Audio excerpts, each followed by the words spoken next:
Episode 29 of the Prairie Dawgs coming at you. Coming at you. We got a great episode. It's a special Remembrance Day lore we're doing today. Yeah, we talk about the recipients of the Victoria Cross that lived on Valour Road. Yeah, 3 guys, Victoria Cross recipients, all on the same street. Astronomical odds. Good episode. We're talking a bunch of shit. Yep. And his car's about to get towed. That's all you can think about right now. It's literally all I can think about right now. So check out the episode to give me more parking money. Yeah, the eepisode starts now. Patreon also has lots of good bonus content. We're talking Don Cherry. Don Cherry got mostly. Yeah. Melikaliki Maka is the thing to say. Good tune. I saw this video. We'll intro the pod right away. But I saw this video where some Polynesian island just had this massive obesity problem. It's called what it is because literally all they can have there are like Cheetos and Fritos and fucking, Doritos and taquitos. Any Edo food, that's all they can eat. Because they can't grow fresh produce. It was just a classic tale of a corporation coming in there, trying to mine some sort of mineral or something, and then just fucking nuking the entire island. Classic. Yeah. Whoops. But it was like in this tiny island of 200,000 people, and they just, within 5 years, they just went super corrupt. Everyone had like Lamborghinis and shit. Cool. And then the island immediately went bankrupt. Yeah. So now they're just poor, broke. They've got all these like rotting luxury cars on the island that no one uses. I like that. It's a happy I like story. that aesthetic. That's kind of cool. Like It a is kinda decrepit, cool. abandoned place. No, it did. It looked post-apocalyptic. It looked dystopian. But at the same time, they're on a Polynesian island. So it's kind of beautiful. It was weird. Polynesians did produce the greatest sauce known to man. What's that? Polynesian sauce. No. I've never, what? Post-apocalyptic style sauce. It's a dystopian sauce? Yep. Nice. That'd be a good marketing. I'm sure someone's done that. Yeah. Like when Fallout comes out and Burger King's like, yeah, we got this new sauce. It's rust. Yeah. Dystopian ranch. Oh, Yeah. so it's rotten? They're like, yeah. Yeah. No, it is not safe to eat. It's actually ranch from 93. We kept it and we figured we'd use it eventually. Well, yeah, Burger King's doing that anyways. Burger King is, oof. I got a bit about that. Go to Rumors Comedy Club. Check out a show sometime. You'll see that bit. Yep. Yeah, they play it pre-show. Yeah. Yeah, totally. We should then, at the mention of rumors, say welcome to the Prairie Dawgs podcast. Episode 29. Big 29er, one of the Yeah, best man. years of your life. If you're living and that's the year you're turning, Yeah. 29. How old are you? Oh, 29. It's a good year. Yeah. It actually is a pretty good year because you're still young enough to do shit, but you're wise enough to know what not to do. Yeah, but you're So still fun sometime- enough to do it anyway. Yeah, exactly. pretty cool. Exactly. But what I want to say is, of course, thanks Rumors, Thank you, Rumors. our Comic sponsor, Club. as always, Yeah. for sponsoring the podcast, enabling us to do the podcast. Yeah. Who's there this week? Benji Rothman. Benji Rothman is friend there. of the show, Benji Rothman. If you're listening to this the day it comes out, he'll be there tonight and tomorrow, telling tales perhaps of Game 7 Blue Jays. He was at Game 7 for the World Series. A absolutely crushing, infuriating loss. I'm not even a massive Blue Jays fan. I was so fucking pissed when that game took. God damn it. They had so many chances to win that game. Anyways, we'll get into it. I'm indifferent. Baseball sucks. Well, sometimes it does. Most of the time, it's very boring. But it's one of those games where I think I see the beauty in it. It's kind of like soccer. You just sit back and you don't really have to pay that close attention to. Better if you don't. Better if But you then play when- Clash of Clans on your iPhone. Yeah, you got to admit, some of that baseball was exciting. Did you watch it or not? Yeah, I watched it. Okay. I wanted them to win because otherwise then Americans just go, oh, we did it again. We won. Oh, okay. You won America's game. Yeah. You're the best at America's game. I don't know if America does that. I don't know if New York was stoked that LA won. Like, yeah, USA. I That's think true. Canada does that more than the United States, where Canada was like, yeah, we all did it. We didn't do it. Toronto did it. Not normally, but I think in this case, because they're playing it, the only Canadian team, Sure. there Yeah, was more of, That was other one- teams rallying behind LA. that's true. That was one for all of us. But yeah, God damn it. What a piss off, dude. I just wish we came together over cooler stuff. Yeah, like what? Literally anything else. Okay. A Scrabble team going far. Dude, that'd be sick. A cool new bowling ball coming out. Canadian bowling. A would new be dumb. kind of grain A new kind comes out, and we all go, holy shit. Holy shit. Canada, we love Yeah, the grain. Yeah, we changed the song. Was that a Heil Hitler song? No, I did. It was palm up. Everyone on video will see that was That's- palm up. okay. For him to even infer that I'm as sorry. slander, The next episode's guest will be my lawyer. it looked weird. He's like, Canada, we love the grand. Yeah, I mean, the marching tone of the song didn't help, but I was clearly raising the roof. right. I was pushing up Oh, you're and raising away. the roof. Okay, all right. My hand was at a backwards angle. All right. I'm like, what kind of grain? If anything, it was gay. yeah, it's a gay grain. Hitler would have hated what I was doing with my hand Yeah, just now. it's true. He would have had no part of it. Hitler's like, that's not how we do it. I always think it's funny though when Canada does something like we go to the NBA finals, we go to the World Series. It really feels like the little kid just going like, "Mom, look, hey, check it out, Mom, look." And they do like a cool little flip. Yeah. You go, "Oh, you're good, good." Mom, look at this. And then everyone, and mom's like, yeah, it's good. That's good. Yeah, and then we hit the ball into the wall, get stuck, and mom goes, "Okay, I'm gonna go back to my show." I'm on the fucking phone right now. Mom. Yeah, it kind of does feel like that sometimes. Like, because down in the United States, I mean, they win a World Series literally every year. Someone in the United States did it. Yeah, and I don't think we should be that excited about it. No, eh? Because, what if an American team won the Grey Cup? Mm-hmm. We'd be like, get them out of the league. Yeah. Didn't they? I think they did win it one year. With the Baltimore Colts and the Colts were, I think, an NFL team. Shreveport, you thought, got a team. No, Shreveport had a team for a year. It was in the Canadian Football League in the mid-90s. I remember they went to Vegas because I remember the infamous anthem, which was mine just now was much better. It's true. But he sang it to the tune of "Oh Christmas Tree." Yeah. Holy shit. That guy, he was bombing, but he smile on his face just powered through. I love that anthem. Honestly, that guy had one of the best recoveries of all time because he comes out, he looks like a magician from the strip. Yeah. Teenage magician. Yeah. Nails the American anthem. Okay, bravo. Time for the Canadian anthem. Yeah. Oh, Canada. Oh, Canada. We stand on God for thee. That was the best part, was on the last note. I think he realized what he was doing and had to be like, and change up the last note. Exactly. Yeah.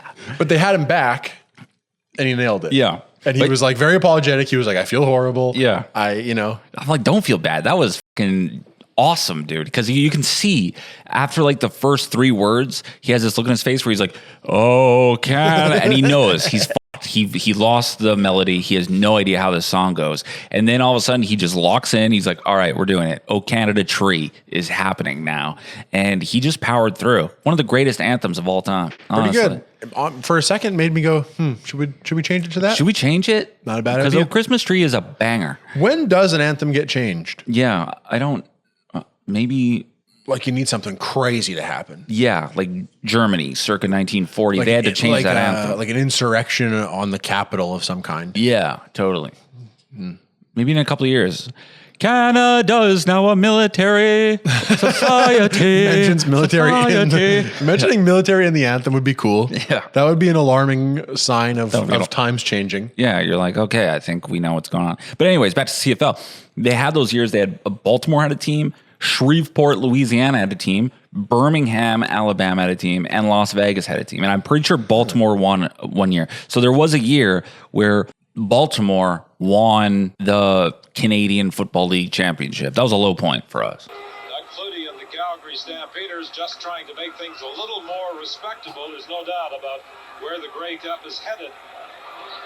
So the Baltimore Stallions are champions of the Canadian Football League for 1995. I'd like to know then, historically what the reaction was in the States, because no one cares about CFL football, so I can't imagine anyone in New York was rallying behind Baltimore. We got him by the balls, boys. Oh yeah, come on, we got to lock in here. And also the game has changed a lot now because I think the Jays are mostly white and maybe a little bit Dominican.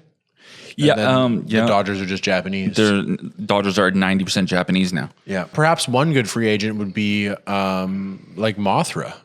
Who's Mothra again? An enemy of Godzilla. Okay. Yeah. Who is, of course, an enemy of Japanese people. Hell yeah. Okay, for sure. Maybe we get Godzilla. Not a bad idea. Garka. Don't know how he throws, but I think at the very least, Yeah. Shohei walks out and he just goes, it's PTSD. Can't do it. Yeah, I think we can. Have we talked about this before? I think you can. You can't get away with Chinese accent, but I think you can still kind of get away with Japanese accent. I think there's something to be said for like a Japanese onomatopoeia. Yeah, like I think that's okay. I don't think anyone's getting too worked up about that. Well, because when you go to karate, like martial art classes, and they're teaching you like this chop and that chop, Yeah. they want you to do like a ki. Yeah, exactly. And it's like, well, that's not. They don't want you to go ki. Yeah. Right? He would be like, hey, don't do that. Yeah, exactly. Like, that sounds weird. What are you doing? Yeah, rare instance of actually them wanting you to do it. Yeah, exactly. Do it. Yeah. You ever fuck with karate or anything? Yeah, I went to. Really? It's funny you should ask. I went to karate class when I was a young boy. There was a class at my local school, and so my mom would walk me there for the class. And then the class would start with the instructor saying, all right, let's all just warm up, just 10 or 20 jumping jacks. And then I would stand there frozen in fear because I could not coordinate my limbs to do a jumping jack. Dude, that's actually not easy. I always struggle with jumping jacks too. It's even now I struggle. And you got to be dialed in. You have to have thought about a jumping jack recently. Yeah. Otherwise, you're fucked. You're fucked. Takes you at least a couple of them to lock in. Yeah, exactly. One to go, nope. Yeah. Oh, yeah. Okay. Now I see what I have to do. No, totally. So, yeah, I didn't know how to do a jumping jack. No. And I got through the first class just by not doing it. And then by maybe I think the second or third, the instructor was like, hey, why don't you do it? And I was like, why would you point me out like that? Yeah. What the hell is wrong with you? And I Hey, sensei, lay off. never went back. Yeah. Yeah. No, good for you. Yeah.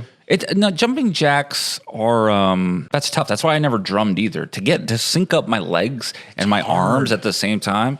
My brain, hey, arms, cool. My brain's like, all right, we got it. Legs, cool, got it. Doing them together, my brain's like, what are we fucking doing? What are we doing here? Can't do it, especially because in drum you need like one arm is doing 1, 2, 3, 4, and the other one is doing 1, 2. Yeah, that one all day. If every song had that, I could do that. If every song was Futurama intro, yeah, exactly, I got it. Yeah, totally. But as soon as you start adding the kicks,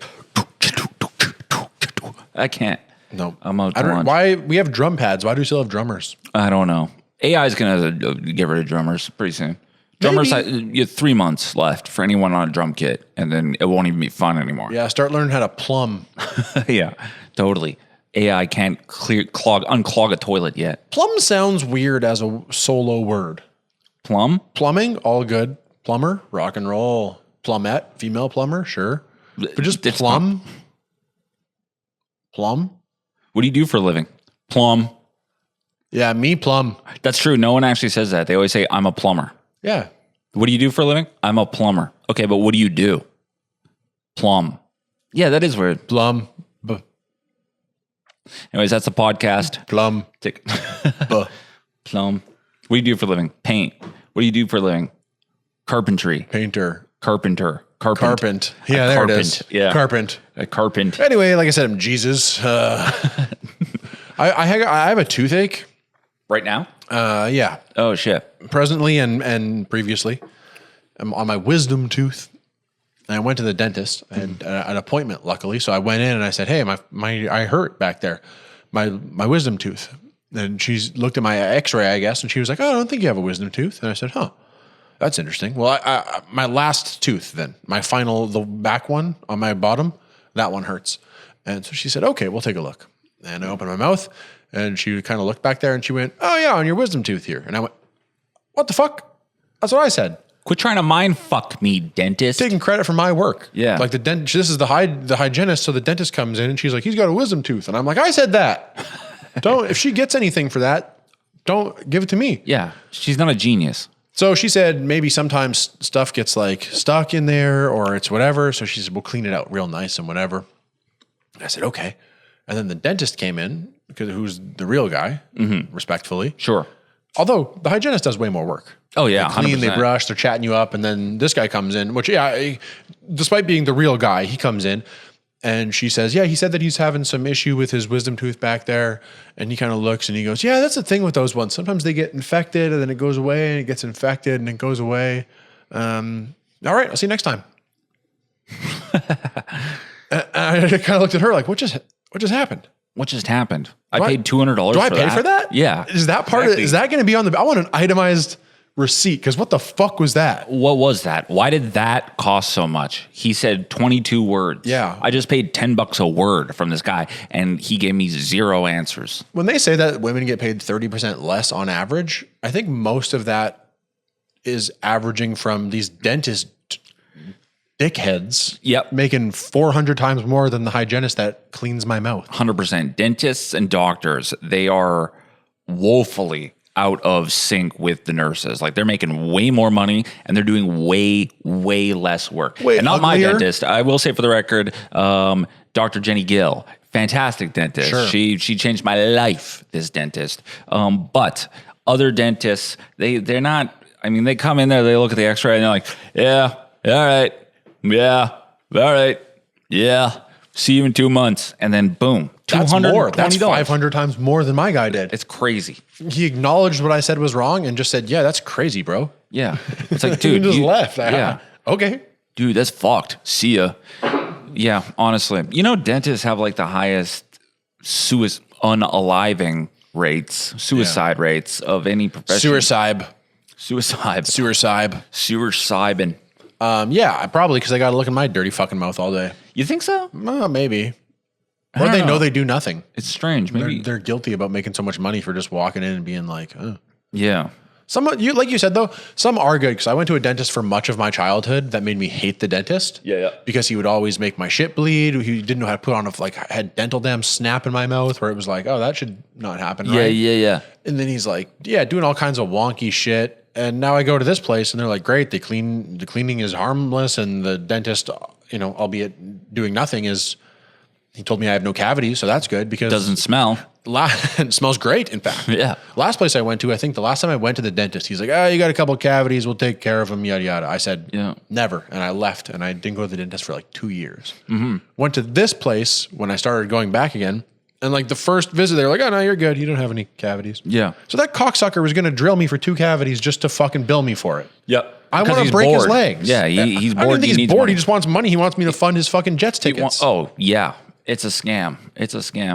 Yeah. My dentist is incredible. Let me tell you something about Dr. Jenny Gill. Look her up at Lilac Dental. Okay. And that's a plug. And she's not even paying me for this. She's already paid me. She can e-transfer if she like. My teeth right now, not great, but used to be 1,000% worse. Okay. Just a mouthful of scissors. Terrible. And I went to like 4 different orthodontists begging them to help me. I just threw credit cards on the table. I was like, do something to straighten my mouth out that doesn't require a 10-year rubber band football helmet. Just give me a smile. I'm literally talking the 4 front teeth. Just do that, okay? File them down, rip them out, implant whatever you need to. Just give me the goddamn smile that I need in order to be able to open my mouth properly. Mm-hmm. No one would touch them. Everyone that I came across was like, oh, no, man, we can't file these down. You've got really great, strong teeth. They're just not straight. So I don't want to do that. And then I was like, okay, well, what about those little mouth guards that can like Invisalign? Yeah. Can you just do that? And they were like, sorry, man, you're not really a case for Invisalign. Your jaw's too small. And I was like, okay, well, then can't you just file them down and put crowns on? They're like, yeah, but I'm not going to do that because your teeth are just so strong and healthy. To the point, and this went on for like 5 years, to the point where I was ready to just fucking smash my own teeth out with hammers and be like, okay, fix it now. Yeah, me need fix. So I go up to Dr. Jenny, who is a big comedy fan, by the way. She comes out to shows and shit, great bringer of people. Finally, me and her go for coffee, and she takes a look at my mouth, and she's like, braces are out because the other quacks are right. Your teeth are strong and healthy, but maybe there's something we can do. She pulls me into the office one time. She's consulting with people above and beyond, off the clock. She's asking, she had a team consulting what to actually do with this. Yeah, she got tooth.com up on her laptop. Tooth.com. She's on Wikipedia. Fucked up teeth. It's incredible. Page 4 braces up on her Wikipedia. Yeah, I don't think we need to do that. Yeah, I've never seen that before, but I don't think we got to do that for you. Yeah, that's fine. Let's not do that. So she ends up over the course of a 7-hour appointment, just putting on enamel to build up the actual tooth or whatever. Yeah. And literally like bonding or whatever. Just bonding, exactly. And literally spent 7 hours just so that I could, look in the mirror and smile. Yeah, that's without nice. wanting to just absolutely break the mirror. So shout out Dr. Jenny Gill. You really did change my life. It's it goes incredible. a long way to have a dentist that going to the dentist where they're just going to do what you want. without obviously causing harm or like, they just didn't even want to find a solution for you. No. Where she just said, "Oh, okay, I think I can probably do something." Yeah. That's all you want. Like now, I understand how fat people feel now. Like big fat fucking rotund, like just big fucking round ass fat Just, fucks. yeah, round. When they go to Oh, those people. No, but like, yeah, when you're a bigger person and you go to the gym, you just want to be able to go to the gym. Yeah. You're like, this is the place that fixes what I want fixed. Yeah. I don't want to hear about how you can't fix it or it should be fixed a different way. Like, you don't want judgment. You just want to be able to do the fucking thing. Yeah, exactly. Same as the dentist. You're like, I know my shit's fucked up.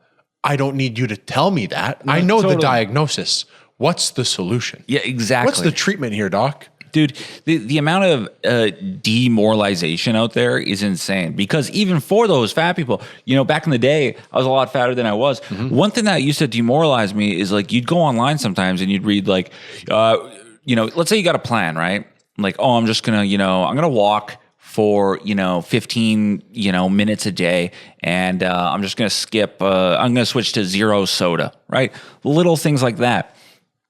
Let's say you go online and you research this, there's like a million people saying like, yeah, you're never going to lose weight like that. You have to do this and do that and do that. And then on the other side, there would even be like, even when you lose weight, you're going to have a bunch of loose skin. You're going to have to get surgery. Just like the second you want to do something to improve yourself, there's always like 15,000 demoralization effects ready to fucking smash your spirit. It just sucks. And never solutions. Like they never say, hey, unless you actually work up your protein and build muscle, you'll have loose skin. Yeah. You know what I mean? Like they never say like, oh, if you just replace the fat with the muscle, you'll be okay. They just say, yeah, you're going to be flabby. I know that you feel better about not being fat, but now you're flabby. You're still worse than me.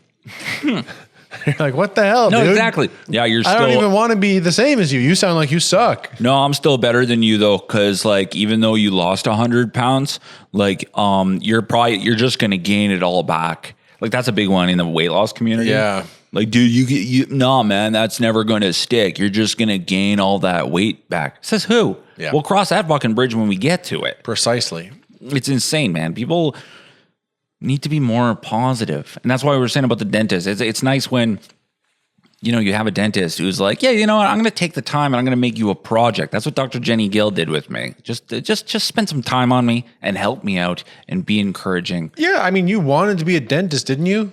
Yeah. Why are you taking it out on me now that you don't want to be a dentist anymore? Exactly. Go fucking paint. I know. Go paint. Go plumb. You know what I mean? That's why plumb. I respect someone that pivots midlife. 100%. Or even someone that picks up like a serious hobby or a side job once they retire. Yeah, big time. Hell yeah, dude. Go do something else. That takes a passion that you don't, especially after retirement, because you don't got to do shit. You don't got to do anything. Which is also, I also respect that. Yeah. Because if you've worked your whole life, you don't have to do anything. Yep. So respect for you. And then if you do, hey, respect for you also. And honestly, if you're watching this and you're still young, you should find out a hobby that you enjoy. Start working on that now. Because there's a lot of guys who spent 40 years working in a box factory and then they retire and then they realize my whole life, my whole identity was built around making boxes. Yeah. And now I got nothing. And they just wither and then they die. So get into gardening or something. Start golfing. When you retire, you got something. You're like, no, I'm all about golf now. Yep. Most guys get into something. Gambling. Gambling's big. Hookers. Hookers. You gotta. We'll see. I might get into opioids at some point. I've been thinking about it. Depends if they have to take my wisdom tooth out. Dude. That's what I'm afraid of, is that they're going to have to take my wisdom tooth out. Okay, a couple of things. I'm afraid of like surgery. Yeah. I don't like being put under or made like all fucked up. Yeah. And so I don't want them to take for that reason. But then I also don't want them to give me painkillers after. Sure. And then I'm hooked on painkillers just because I had an extra fucking tooth in my head. Yeah. I'm being punished for having too many bones. Yeah. I should get a bonus for having too many bones. Yeah. Totally. There should be less pain. I've got extra strength. Dude, how sick would that be though if you were like 68, right? 60 years old, you retire and then everyone's like, "Oh yeah, where's Dale working? He was plumbing for a long time." Yeah, he plumbed long time. He plumbed long time. He retired and now he's into heroin. Now he's doing heroin. Good for him. Oh, good for him. Cool. Oh, he's doing heroin. Imagine That's sick. trying those hard drugs. Why not? You're 82 years old. It's You almost started like smoking crack. feels like almost a waste because then you don't really get to enjoy it because it might just kill you. Yeah, that's You know? true. Yeah. So it's tough. Heroin is so tough to try. You really Yeah. got to find the sweet spot Yeah. of misery and whatnot. Yeah. You really, and you got to get into it young, I think. I think it's a young man's game, heroin. You can't. Oh, definitely. Yeah. I mean, And you got a gateway. Like I think you start with maybe a wisdom tooth and you go, oh, that's a good wisdom tooth drug. yeah. And then you get a Xanax or a Percocet. Mm-hmm. Percocet's a big gateway, right? Oh, my knee was bummed out, so I took a perk 2 years later. That's how it happens. All the stories start like that, where the guy like, oh, I blew my knee out, they gave me perks, and now I live on the street. Yeah. That's how it happens. That's how it happens. It is interesting. And he's mainlining hydromorphs into his jugular. Almost happened to me. I had an appendicitis. It's an ascites of your appendix, Yeah. and so they had to treat it and this and that, and then they gave me a $5 free bet for DraftKings when I left. I almost got hooked on gambling that way. Totally. Kept putting $5 in on DraftKings. Go win a parlay. That'll ease the pain. That's what they kept telling me. Yeah. They were like, oh, I know your leg is broken, but you should go try to win a 3-leg parlay on DraftKings. Yeah, man. Opioids scare the shit out of me. Did I ever tell you that one time that the one guy OD'd at the, he was doing, Only one guy is OD'd? yeah, the one guy, I knew the one guy who's ever OD'd on opiates. We were hosting I was hosting Rock and Roulette at the Handsome Daughter. Okay. Hosting rock and roll. Rock and roll. It was called Rock and Roulette. Oh, with the wheel. Yeah, with the wheel. So Okay. there's a wheel you spin, right? And then they answer like trivia questions. And then if depending on how much they get right or they get wrong, they get free drinks. But then it's a cover band. They play their cover songs. So fittingly enough, the guy who was front-manning the Nirvana cover band. I was going to say Alice in Chains. Should have been Alice in Chains. It was Nirvana. 20 minutes, maybe 45 minutes before they're supposed to go up and do their thing. Yeah. I walk into the Handsome Daughter bathroom, which, by the way, is just it's a sight. It's a scene always in that bathroom. If I was going to film a movie scene of someone overdosing on opiates, that's where I would film it. Dude, exactly. That is the bathroom where you're exactly going to OD on. Yeah. It's got a vibe. It's pretty cool. It's spray paint. Yeah, There's shit missing. I'm not maligning it when I say this. Hell no. It's a punk bar and it's a punk bathroom. It's a punk bar and it's a punk bathroom. That's perfect. Yeah. So no shade on the daughter, but the bathroom fits the punk vibe. It would actually be more fucked up if you walked in and it was like just like nice gray paint and like totally. It smells of Febreze. Everything's like painted off white. Hey, these guys are posers. Yeah, Who owns this place? Leopold? Dude, this is the cleanest dump I've ever taken in my life. It smells fantastic in here. I'm trying to see a punk band. But this guy, all of a sudden, the door's locked. I walk in there, the door to the stall is locked to the shitter. Okay. And then some guy's like kind of like peeking under the stall. And I'm like, hey, bro, what are you doing? And he's like, dude, I think this guy's in trouble down there. I bend down. I look underneath the stall. There is some guy slumped, pants around his knees beside the toilet. Whoa. I go up. I look. This guy's out. This guy's out. Elvised cold. himself. He Elvised himself off the toilet. Wow. It was actually a scary scene. We run back there. Credit to the daughter staff at the time. They had Narcan. They got in there. Boom. They were on. We called 911. The fire trucks show up. All right. They carry this guy out on a stretcher. In the middle of this punk show, it's packed in there. They carry this guy out in a stretcher. They administer the Narcan. Double Narcan. Double Narcan. He's inhuman now. Dude, this guy, he can't sleep. Flips the ambulance. He dies of adrenaline. No. They have him back there. He's sitting up and he's talking. He's like, hey, oh, sorry. Yeah, what happened? Oh, okay, cool. The guy OD'd. They brought him back to life. 45 minutes later, this guy's singing Drain You by Nirvana. That's sick. It's insane. It was actually pretty sick, but actually really dumb. All this to say, Narcan saves lives. Narcan does save lives, so get on it. I mean, don't unless you're...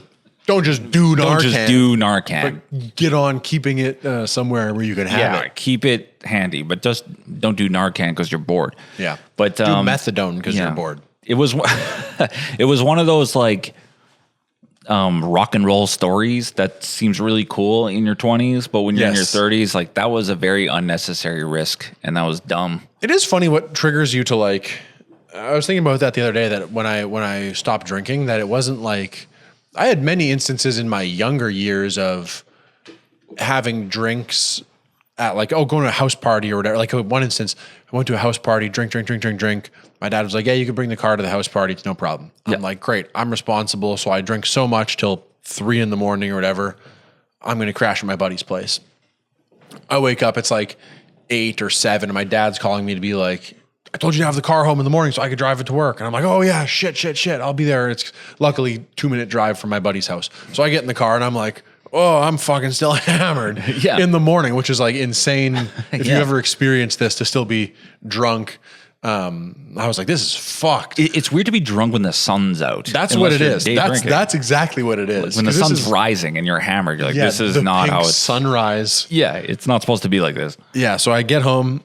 My dad's like, fuck you, you fucking cocksucker or whatever. I'm like, hey, you're right. My bad. I give him the keys. He goes to work. I crash again for another couple hours. I wake up again at like 11 to mall security calling me to where I work to be like, hey, no one's opened your store yet. Is anyone coming? And I was like, oh, yeah, I'm coming. So I like rush into work, open the store by noon, and then the whole day just like feeling like garbage. Anyway, all that to say that even after that, I was like, drinking's pretty chill. Drinking's pretty chill. Drinking's pretty good. And then still for many years. And then eventually one day, just like it made my tummy hurt a little bit too much. And I was like, I don't think I can drink anymore.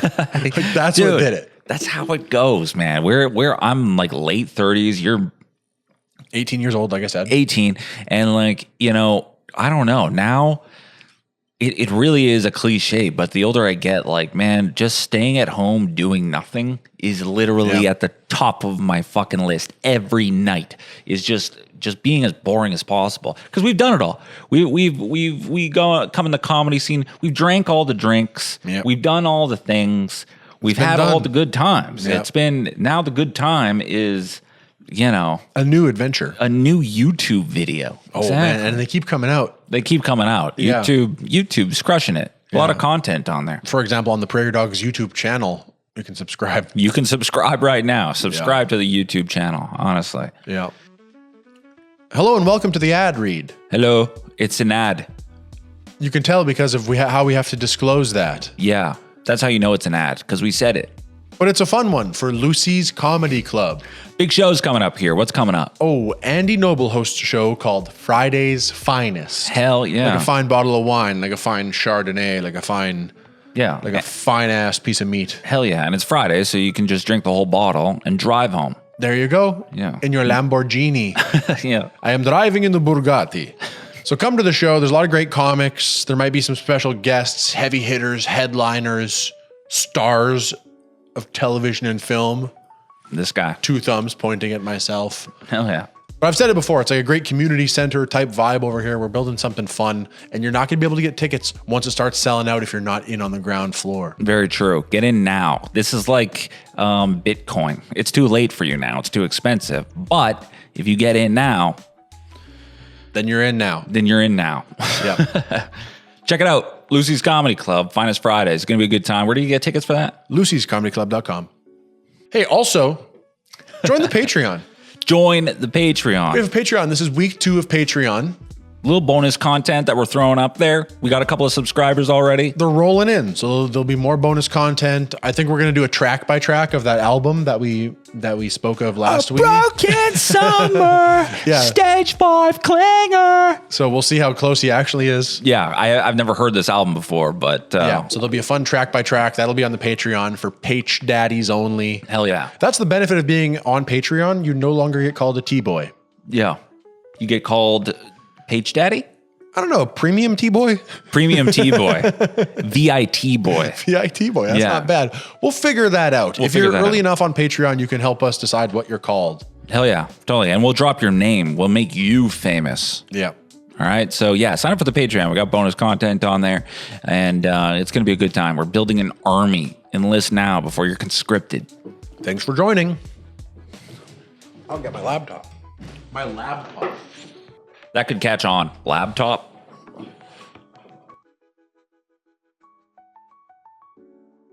Welcome back to the Prairie Dawgs podcast. Welcome back to the Prairie Dawgs podcast. Breaking news. It's back.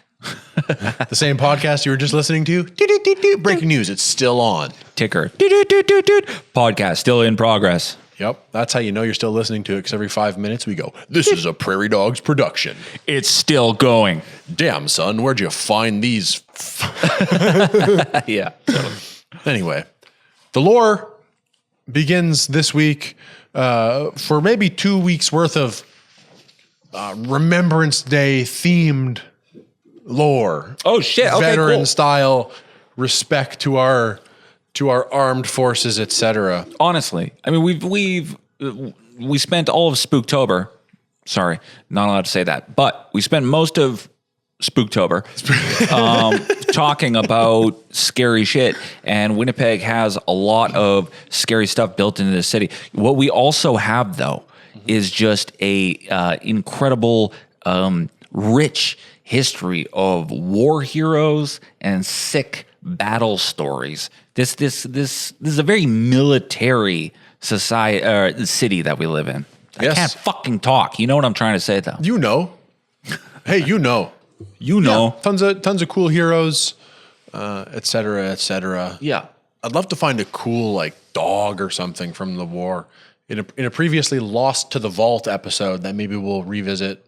Maybe this cool month dog. even. Oh yeah, there was that dog. Yeah, yeah. There was like dogs and like bats they would set on fire, and then That's crazy. the incendiary bats. Yeah, if the you incendiary recall. bats. That's a real thing. They used Yeah. to set bats on fire, and they used to fuck shit up. So maybe we'll touch on some of those Yeah. like animals heroes of war that are animals. Winnie the Pooh. I don't know. Winnie the Pooh. Maybe we'll do that again. I mean, he was a war hero in the propaganda front. Yep. But yeah. General Winnie Pooh. Yeah. So I gotta take orders from this fucking bear. This little bear, he keeps eating honey, and his last name is Pooh. He's in charge. Yeah, but look how he stands on the little thing and does a little dance on his hind legs. He's cute. Stand there with a whistle. Wait till Hitler sees our bear. Yeah. Look at how cute he is. He's still a baby, sir. Well, anyway, so this is a good one to start off. So we've got a road in Winnipeg, formerly Pine Street, that in 1925 was renamed to Valour Road. Valour Road, St. James. Yeah, in honor of 3 soldiers who lived on that same block and each won the Victoria Cross in World War I. That's insane.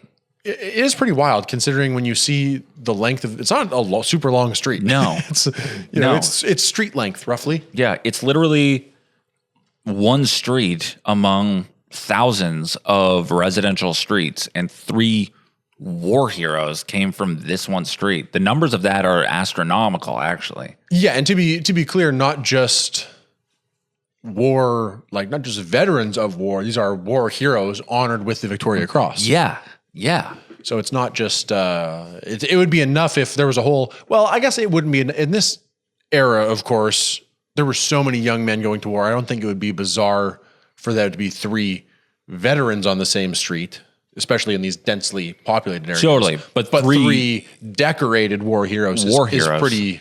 Pretty significant. Pretty crazy. I think. Yeah. So we're talking Corporal Leo Clark, Sergeant Major Frederick William Hall, and Lieutenant Robert Shanklin all resided on Pine Street, which, like I said, is now Valour Road, and performed acts of heroism that earned Canada its 3 medals from that street. In fact, it's believed to be the only street in the Commonwealth of Nations with 3 Victoria Cross recipients as former residents. Yeah, just as an indication of how rare it truly is for them to be so close together. Yeah. And we're talking Toronto. We're talking Vancouver. These are big cities with a lot of streets. Yeah. Winnipeg's the only one with 3 VC winners. That's a fact, baby. Yeah, we did that. So we commemorate them now with, there's a plaque at the corner of Valour Road. It's a Victoria Cross shaped. The whole plaza is Victoria Cross shaped, and there's plaques for each of them. The corner of Valour Road and what? Sergeant. Oh, okay, cool. Yeah, should have said that. So I'm going to go through today just kind of each of the 3 of them and sort of the stories and the actions that led them to getting the Victoria Crosses. Nice. This is all World War One. This is World War I. All right. Yeah. Yeah. Yeah. 16, 15, I had to look at the years 17. real quick, Yeah, yeah. no, 100%. But Hitler was bad too, man. Hitler's bad. That guy fucking sucked. Hitler, Hitler. Himmler, Thaler. That'd be a crazy drag name. Valour. Thaler. But you have to explain. You're like, no, I'm like you get it. Yeah. Anyway, Leo Clark was born in Ontario, 1892, later settled in Winnipeg. We're starting with Leo Clark, by the way. Sure. In September of 1916, he was serving as an acting corporal in the 2nd Battalion, CEF, whatever that may mean. Some of these things I won't know the full thing of. Yeah, we mean no disrespect. If you're a cool, tough war guy, though, come on, man. Come on and beat the shit out of us. Honestly, if you're a corporal, keep it real or whatever. Yeah. If you're corporal, keep it real. Go on. Then get in the comments, tell us why we're idiots. But we're not trying to disrespect you. We're just morons. We don't know about it. Yep. So he was the acting corporal in the 2nd Battalion during the Battle of Somme. Somme. Somme? S-O-M-M-E? The Somme. Somme. Do you say some? Both. Yeah, exactly. Psalm 41. Yeah. On the 9th of September, 1916, at Poitiers in France, Clark's unit was ordered to clear a wide German trench system and secure the left flank. Leading his section, Clark stormed the trench under heavy fire. Casualties were so severe that Clark found himself alone against a German counterattack. Even after suffering a bayonet wound, to be clear, he's close enough to someone that they were able to poke them with him with the front of their gun. Bayonet being the knife on the... No, I know. So just to paint a visual for the listeners of how close he would have had to be in order to get a bayonet wound. Yeah. You know, an arm's length 100%. sort of thing. It's like from me to you. Yeah, more or less. Yeah. Okay. So even after suffering a bayonet wound, he kept fighting single-handedly, killing 18 enemy soldiers and taking 1 prisoner. This extraordinary stand, which covered the construction of a defensive block for his battalion, earned Clark his Victoria Cross.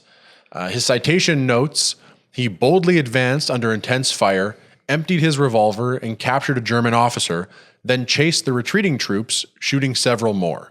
What the fuck, dude? A truly Indiana Jones style. Dude, I don't think you would actually know what that looks like, but you're running through machine gun fire.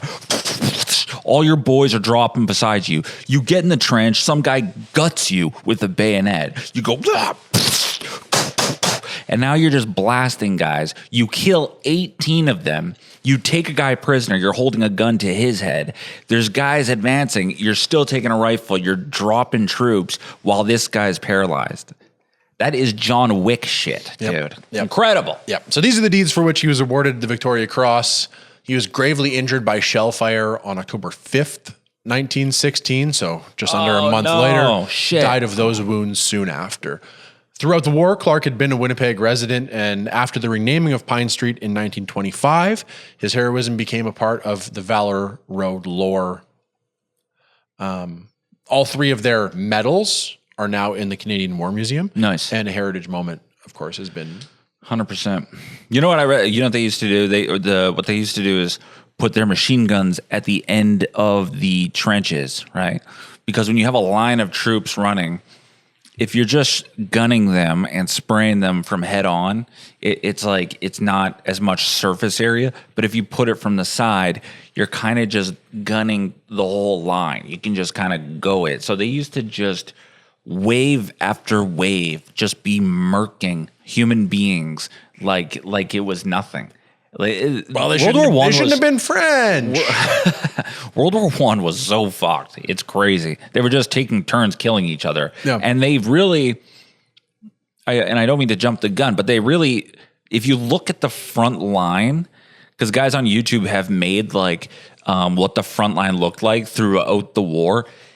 They have a front. It literally doesn't move. Like they have like minor incursions, but they always go back. Like literally millions of soldiers lost their lives and no one gained any ground pretty much throughout the war.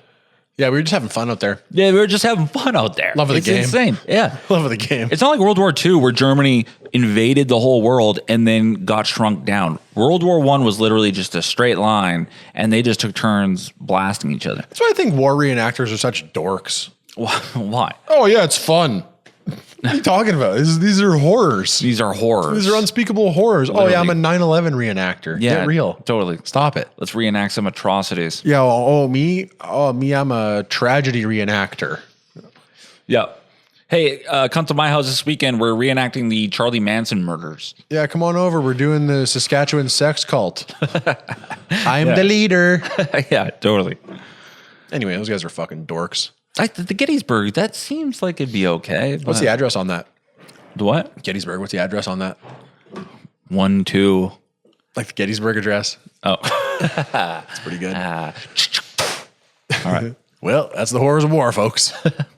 On to Frederick William Hall in the Second Battle of Ypres, 1915. Ypres. No. I'm pushing back on this one. Push it back. All right. Pushing Fair back enough. Because I'm pushing not sure. back on this one. I'm not sure. Only simply because I have this open in the background. What?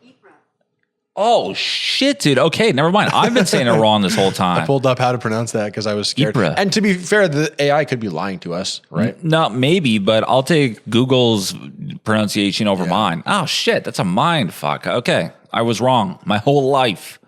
Well, probably not your whole life. It wasn't your first word. No. Ypres. Google. Ypres. So, Frederick William Hall was born in Ireland in 1885 and ended up in Winnipeg before World War I as a company sergeant major of the 8th Battalion of the 90th Winnipeg Rifles. Hall saw heavy fighting in April 1915 during the Second Battle of Ypres. Ypres. He was probably just stoked to get out of Winnipeg. Why the fuck are we here? Happy to be here. It's fucking freezing. I'm freezing my balls off. Fuck this. Let's go to war. I'd love to go to war. Oh, give me a fucking bayonet. Don't even care if the gun fires. Put me in the war as long as it's a couple of degrees warmer. On the 24th of April, 1915, his company was under intense German fire when a wounded soldier lay exposed 15 meters from the Canadian trench. Hall and 2 comrades crawled out to help under deadly enfilade fire. Sure. The first rescue attempt failed and wounded Hall's 2 assistants. Undeterred, Hall went out alone a second time to reach the wounded man. He was lifting the injured soldier when a bullet struck him in the head. Right in the noodle. What? Hall fell mortally wounded while saving a comrade. He was posthumously awarded the Victoria Cross for his self-sacrifice, as described in the London Gazette citation and summarized by Veterans Affairs Canada. Hall, quote, made a second most gallant attempt to reach the man, ultimately giving his life in the effort. Damn, dude. Yep. I think I saw the Heritage Moment, the Heritage Minute about this guy. Could be. I think they go over all 3 of them really quickly, which is crazy in 1 minute to be like, each of you get 30, 20 seconds. You get 30 seconds. Yeah. 20. 20 seconds. Sorry. Yeah. It is tough to think of how many seconds are in a minute. Yeah. But yeah, that's true. Because I think I remember, he was like, there, what was Probably it? what I just described. Probably what you saw was what I just described, is that he was trying to get his guy and then he got shot in the head. That's exactly what it was. Yeah. It's an interesting story if you listen to it, really.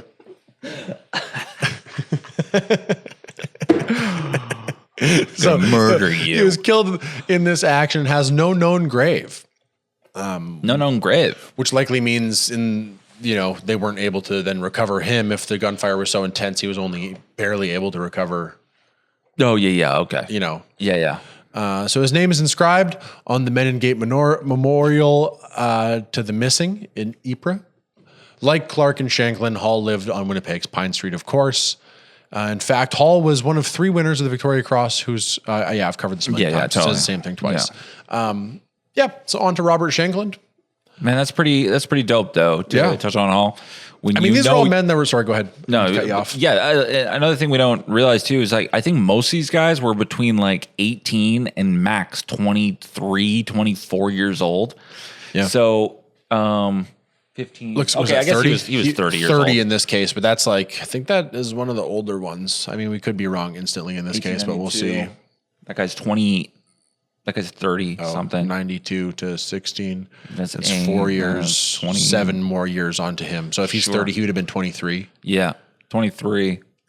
1887. Shanklin, 87, which is similar to, so around 30 as well. Around 30 years old. So these are actually some of the older fellows. Yeah, these are some of the older fellows. Most of the soldiers fighting there were like between 18 and 23. I don't actually know the ranks well enough, but I would assume that these are also then, because of their age, relatively high-ranking individuals. Even 30 years old, though, to be like, all right, I'm going to die, but I'm going to try this anyway. Honestly, that's even somewhat crazier, that at 18, your frontal lobe hasn't fully developed. So you're like, I will die for my country. I must do it. Yeah, you're and this more is like reckless. the first threat, too.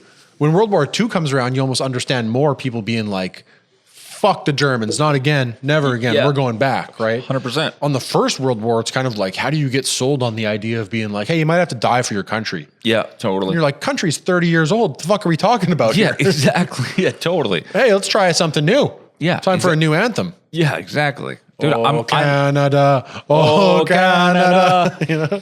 we it's true though. Are you I gotta die for my country? I'm older than this country. What the fuck are we talking about, dude? Like that's almost I mean, not quite, but you see the joke we're getting Yeah. at. That it's not old enough for us to be. Now I'd die for my country. Now, maybe. yeah. I'm 30. The country's- I'm going to war to die for Canada now. Yeah. Still unlikely. Me pussy. Me too, dude. I'm trying not to get hit. That's tough. Robert Shankland. Robert was born in Shankland. Scotland in 1887. Moved to Winnipeg in 1911, settling on Pine Street. He enlisted in the 43rd Battalion, Cameron Highlanders of Canada, and earned the Distinguished Conduct Medal at Sanctuary Wood in 1916, rising to the rank of lieutenant. Quickly, that's Yeah. another thing too. I don't think one of these guys was actually born in Canada. Sorry, the first guy was. Let's cite Clark in was Ontario. But like Ireland, Scotland. So they're coming here. We're asking them to go die for a country they weren't even born in. That's incredible. That's great. Yeah, it is. It's funny. I don't know. You got to read some of these, or you got to hear them even just via media such as ours right now. But Yeah. you're not taught about individual stories so much in school as like the larger thing. And then the names they tell you are like the names of the prime ministers at the time. And you're like, that's not the guy. That's Yeah. not the guy. Tell me about the guys. No, that's not that. Why? Who gives a shit about Johnny McDonald, dude? We should be teaching the kids about Tommy Prince. Is what That's we should what be I'm taught. saying. How did I learn about Tommy Prince at 30 years old? At No shit. 18 years old. Yeah, but we know about Brian Mulrooney. Gives a fuck. Yeah. Oh, yeah. The host of Canadian Idol. I know about him more than Tommy Prince. We know the E-Talk news guy, but we don't know Tommy Prince. What are we doing? Anyways, Shankland. Yeah. So, of course, rose to the rank of lieutenant. His Victoria Cross, the action that led to the awarding of his Victoria Cross, I should say, came during the Third Battle of Ypres at Passchendaele. Passchendaele. We know about this one. Yeah, because of all the passion. More like Passionate Dale. I know a guy, and he's so fucking horny all the time. His name's Dale. Totally. Hey, He's actually a problem. He's actually not a cool you're dude. inviting Passchendaele because I'm not coming if you are. Yeah, dude, that guy's too horny. He smells. Unbuttoned shirt, leather pants. Yeah. It's me, Passchendaele. It's actually pronounced Passchendaele. Passchendaele. Yeah, it's like a Pitbull style guy. Yeah. So this battle is the 26th of October, 1917. Shankland's platoon had captured the Bellevue Spur, a key German trench, but his right flank was exposed and under heavy fire. For hours, his men had held a dangerously thin line. Shankland realized that reinforcements were needed. He turned over immediate command and sneaked back to battalion headquarters under shell fire, where he reported the situation and requested help. He then returned to his platoon and helped lead the counterattack once reinforcements arrived. According to the official citation, Shankland, quote, having gained a position, rallied the remnants of his own platoon and men of other companies to inflict heavy casualties on the retreating Germans and disperse the enemy counterattack. For his leadership under extreme pressure, which undoubtedly saved a critical situation, he was awarded the Victoria Cross. Shankland was the only one of 3 Valour Road heroes to survive the war. Oh, shit. He later served in World War II and died in Vancouver in 1968. Dude, the guy went through 2 world wars. This is the kind of guy I understand it almost, where it's like you go to war, you come back. So when a second one sparks up, I think you're almost more likely to be like, yeah, I'm going back. Fair, but also at the same part of me would be like, I did my part. I already fought in 1 world war. I made it out of there by the skin of my asshole. I'm not going back to fight another war. Let some of the other boys do it. This guy's like, no, I'll go back. That's incredible, dude. Yeah, to be clear, to paint it just like a bigger picture, because I kind of sped through that and I was just reading through my notes. But you know, they've captured a key German location, trench, but on his right, he's exposed fully, and they're under heavy fire. Yeah. So they're holding this thin line for hours on end, and he's thinking, we need reinforcements. Yeah, we need the options are we all get mowed down because what do we do? Just hole out here forever until they eventually push in on us and recapture? Yeah. Or you guys continue to hold this line while I run out of here and try to get word out that we need backup. We need backup. By running out, though, it's like, there goes one little guy. Yeah. Everyone's trying to kill him, obviously. Hey, kill that guy. Yeah. Hey, we should get that guy, right? Because he's going to go call for help. That's just one guy. We should kill him. Yeah. So And he did it. Under heavy shell fire. Yeah. Where he was like, hey, we need help bad. Then he returned his platoon also, to be clear, with the guys. helped lead the counterattack once the reinforcements arrived. So it wasn't like, hey, you guys got to get back there. I'm tired though. You go. You guys go. I'll make sure everything's good here. Yeah, I'll hold this down. I'll guard the food. Yeah, that's incredible, man. That's insane. Still heroic. The fact that he goes back to World War II is just nuts to me, because I don't like if I fight in one world war, right, and I make it out of there, I'm drinking mojitos on the porch for the rest of my life. Going to Cuba. Yeah, I don't care what's going on. I'm like, dude, you guys do it. Robert Shanklin's like, all right, here we go again. I understand both. It's the sequel. I think I understand both. Fair Because enough. I understand fully from your perspective where you're saying to say, yeah, I've done it. Yeah. The younger guys can get out there and they can do what I did. Yeah. If I did it, so can the next guys. But I get your position where you're like, these fucking guys again? All right, we're going to go stop them. Especially almost, having seen what he's seen, done what he's done. Yeah. For it to be all for naught. Yeah. No way. No You way. know, I would sooner go back and die than for what I did the first time to be in vain, sort of Sure. thing. Yeah. Especially because maybe it's just because we've been more exposed to the atrocities of the Second World War. Sure. Than the first. I know much less about the First World War than I do about the Second. Yeah. But if I'm a veteran of the First World War and you're like, oh, there's a guy over there that's just trying to like exterminate and capture the entire, entirety of Europe. Yeah. I would be like, oh yeah, I'll go kill that motherfucker. Yeah. Let's go kill some of them again. Yeah. To me, that seems like a much bigger threat even than the First World War, for These instance. rascals haven't learned their lesson. Let's go and kill them again. And that would piss me off too, is that at the end of the First World War, in conclusion or in the post game of the First World War, you have the Treaty of Versailles, right? Which says, hey, no more army for you guys. No more army. Keep that shit down. And then you find out they have an army and they're doing atrocious shit. Yep. You're like, yeah, get me on the plane. Yeah. Let's go. Fair enough. So 3 fellas, all from Pine Street, all, as you just heard, with Victoria Cross honored to them. Yeah.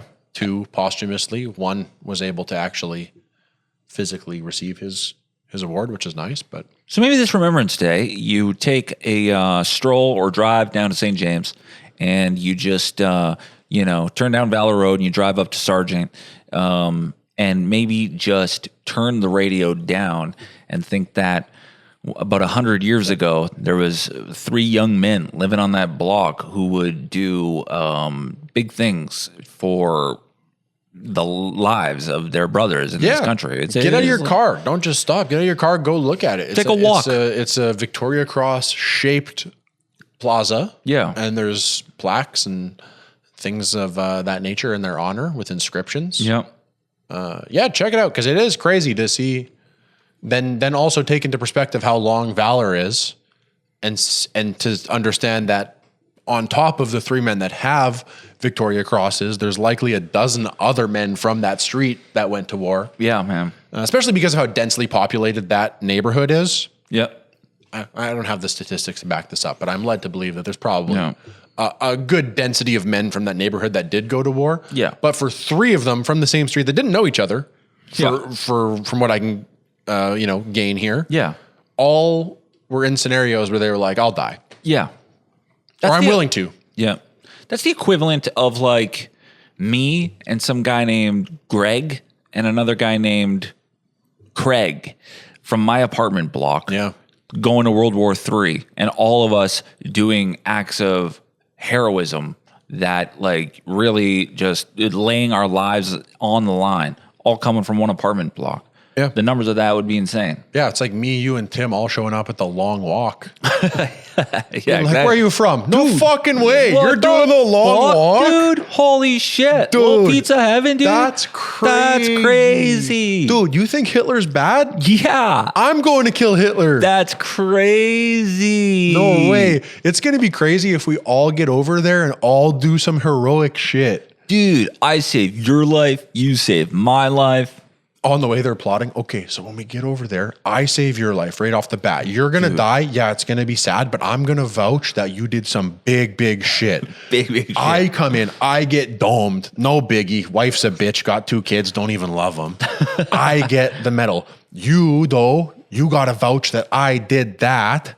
And then you maybe just got to do a third thing. I haven't figured it out. We're toast, but we're leaving with crosses. We have an alliance, okay? Make sure they name a school after me. Yeah. Not one of those alternative schools. Make sure they're learning history. I'll tell you right now, if Tommy Prince gets a school, I want a school. Okay? Three white guys at the end of the war being like, I swear to God, if they give Tommy a fucking school, They're going to give this guy a fucking school. I know it. So if I don't get a school, again, the Bronx suddenly boys. they're wops. They get there. We live in St. James. They're all from Ireland. They're talking. No, those like guys that. were back home laying brick. Yeah, those totally, guys yeah. were back home putting roofs on buildings. Yeah, exactly. Well, so brings us to the end of the tales of Valour Road. Totally. And the Victoria Crosses. Part one of our Remembrance Day lore. We've got a rich military history, and it's good. Yeah, because this will come out 4, and then I think the next one will come out on the 11th. On the 11th, So on Remembrance we'll do Day. a good one. I'll cook one up that's not Winnie the Pooh, which is what I was going to do. Sure. But I didn't know it was going to come out on Remembrance Day, and so Yeah. therefore I'll find a far more valiant hero. Hell yeah. We're going to keep talking a little bit about war, maybe World War III. That's about to happen any day. cooking. We're going to talk about that, but that's going to be on the Patreon, so check it out. You got to get over there. Got to get over there. Check out the Patreon. But from Remembrance Day, you really just take 2 minutes and just think about what those young men were going through, and just just in your brain, just meditate a little bit on the sacrifices that some people have taken. Yeah, we say populous. Populist. Well, they haven't released them yet. To be fair, they're not. This year's poppies aren't out yet. They're not out yet. I'm waiting for the 2025 version. All right. My mom did tell me on the 1st of November. She said, you got to start on the 1st of November. 1st of November. That's when poppies. That's what she told me. I said already, and she said yes. All right. That's fair. That's Her fair. grandfather was over there hanging out with Winnie the Pooh, so she has opinions about it. Yeah. Say what you want about Don Cherry. Actually, let's talk about Don Cherry on the Patreon. Let's say what we will about Don Cherry on the Patreon. Yeah. So head over there. Love you as always. Yes. Love you, Rumors Comedy Club. Love Rumors Comedy Club. Benji Rothman at Rumors. Get tickets for that. Go like, subscribe. We're growing on Instagram. We're almost at 300 over there. We're growing on YouTube. We're getting over. We're over the 100 hump now, and we're on towards 200. So We're on towards the final goal of 2 trillion. We're on our way. yeah, don't say the final goal when we're talking about war. But other than that, Sure. no notes on this episode. It was a Yes. good one. Other than that, no notes. No notes. Thanks for tuning in. We love you. Yep. Love you. See you on the page.